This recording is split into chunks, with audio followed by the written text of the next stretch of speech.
Bismillahirrahmanirrahim. Assalamualaikum warahmatullahi wabarakatuh. Perkenalkan, saya Leni Marlina dengan nomor NPM 20210044. Di sini saya akan mempresentasikan mengenai inovasi penilaian hasil belajar pendidikan agama Islam. Untuk mata kuliah inovasi kurikulum yang diampu oleh Bapak dosen Ceceng Salamuddin MAG, Sekolah Tinggi Agama Islam Al-Musaddadiyah Garut. Oke, saya akan langsung saja mulai.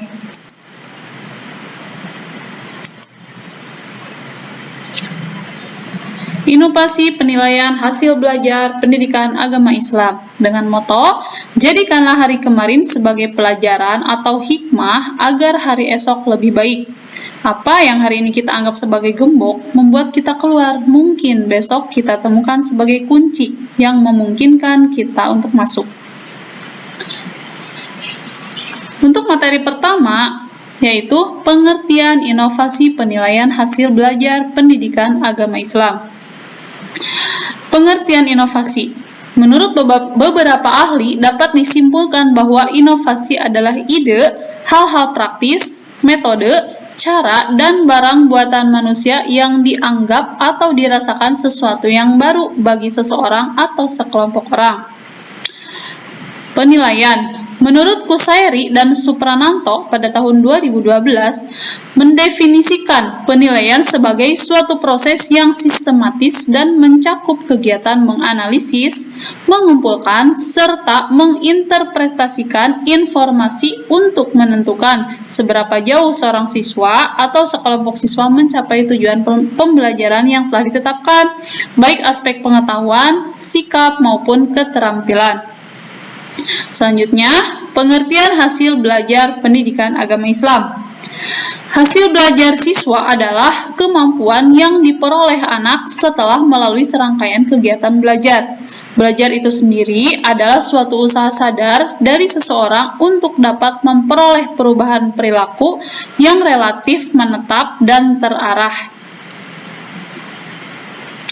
Materi kedua, yaitu apa saja karakteristik inovasi penilaian hasil belajar PAI tersebut.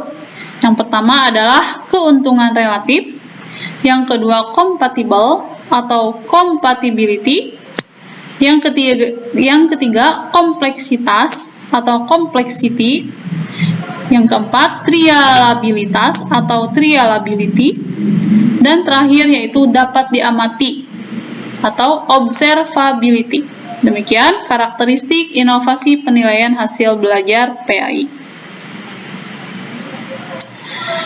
Materi selanjutnya mengenai tujuan inovasi penilaian hasil belajar PAI. Untuk apa kita sebagai pendidik harus menciptakan suatu inovasi, terutama dalam penilaian hasil belajar? Di sini dikatakan bahwa tujuan adanya inovasi dalam penilaian hasil belajar PAI salah satunya agar pendidik bisa mengukur keberhasilan pembelajaran peserta didik khususnya untuk pembelajaran PAI, bukan hanya untuk mengembangkan kemampuan siswa di wilayah kognitif saja ataupun pengetahuan saja, akan tetapi lebih dari itu, yaitu mengembangkan siswa pada wilayah afektif dan psikomotorik. Artinya, jika tujuan adanya inovasi penilaian hasil belajar siswa hanya pada wilayah kognitif saja, maka hanya bisa dilihat dari hasil belajar siswa dengan nilai yang sangat memuaskan atau tidak memuaskan. Jadi tidak ada nilai lebihnya, seperti itu. Selanjutnya, mengenai strategi inovasi penilaian hasil belajar PAI. Strategi merupakan perencanaan, langkah-langkah, dan suatu rangkaian untuk mencapai tujuan pembelajaran, menurut Yamin pada tahun 2013. Maka dari itu, strategi sangatlah penting bagi seorang guru dalam melaksanakan pembelajaran dan penilaian hasil belajar, karena strategi yang tepat akan membantu guru mencapai tujuan dari pembelajaran dan mengetahui kemampuan peserta didik dalam memahami pelajaran. Jika pendidik menggunakan strategi yang tepat sesuai dengan karakteristik siswa, sesuai dengan jenjang pendidikan siswa, usia, dan juga sesuai dengan kondisi yang ada, maka inovasi penilaian hasil belajar PAI akan berhasil sesuai tujuan yang diharapkan dalam pembelajaran pendidikan agama Islam.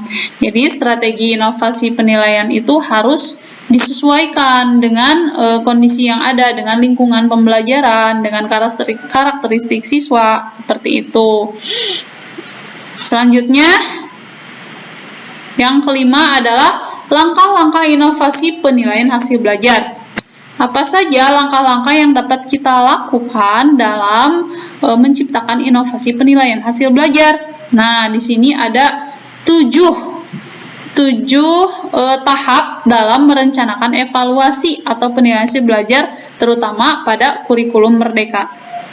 Yang pertama adalah instrumen penilaian. Jadi seorang guru harus memiliki instrumen penilaian terlebih dahulu sebelum melakukan inovasi. Yang kedua yaitu mengumpulkan data. Yang ketiga, melakukan validasi data. Keempat, pengolahan data untuk analisis data. Kelima, membuat interpretasi dan menarik kesimpulan. Keenam, mempertahankan alat penilaian dan hasil penilaian. Yang ketujuh yaitu tindak lanjut hasil penilaian. Selanjutnya, bagaimana sih contoh hasil inovasi penilaian hasil belajar PAI pada era Merdeka Belajar? Di sini saya memiliki contoh mengenai penilaian hasil belajar. Nah, di sini terdapat deskripsi kompetensi. Nah, seperti yang tadi dikatakan bahwa inovasi penilaian itu tidak boleh mencakup kompetensi kognitif saja, tapi harus juga tentang afektif dan sikap dan juga psikomotorik. Di sini terdapat beberapa poin.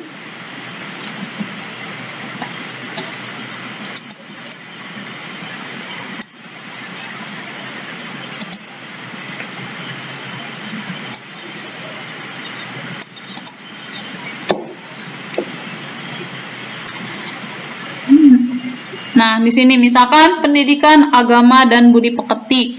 Nah, terdapat mencakup tiga aspek tadi, yaitu kognitif, psikomotorik, dan juga afektif. Nah, seperti ini mungkin contoh-contoh inovasi penilaian hasil belajar.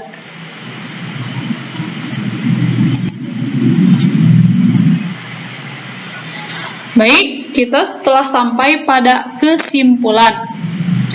Penilaian hasil belajar oleh pendidik menggunakan berbagai instrumen penilaian berupa tes, pengamatan, penugasan perseorangan atau kelompok, dan bentuk lain yang sesuai dengan karakteristik kompetensi dan tingkat perkembangan peserta didik. Penilaian hasil belajar oleh pendidik dilakukan untuk memantau proses kemajuan belajar dan perbaikan hasil belajar melalui penugasan dan pengukuran pencapaian satu atau lebih kompetensi dasar. Hasil penilaian pencapaian pengetahuan dan keterampilan oleh pendidik disampaikan dalam bentuk angka dan atau deskripsi. Peserta didik yang belum mencapai KKM harus mengikuti pembelajaran remedial. Penilaian sikap dilakukan dengan teknik observasi atau teknik lainnya yang relevan. Teknik penilaian observasi dapat menggunakan instrumen berupa lembar observasi atau buku jurnal, yang selanjutnya disebut jurnal. Teknik penilaian lain yang dapat digunakan adalah penilaian diri dan penilaian antar teman. Penilaian diri dan penilaian antar teman dapat dilakukan dalam rangka pembinaan dan pembentukan karakter peserta didik, yang hasilnya dapat dijadikan sebagai salah satu data konfirmasi dari hasil penilaian sikap oleh pendidik. Hasil penilaian pencapaian sikap oleh pendidik disampaikan dalam bentuk predikat atau deskripsi. Demikian presentasi yang dapat saya sampaikan. Semoga bermanfaat. Billahi taufiq wa hidayah. Wassalamualaikum warahmatullahi wabarakatuh.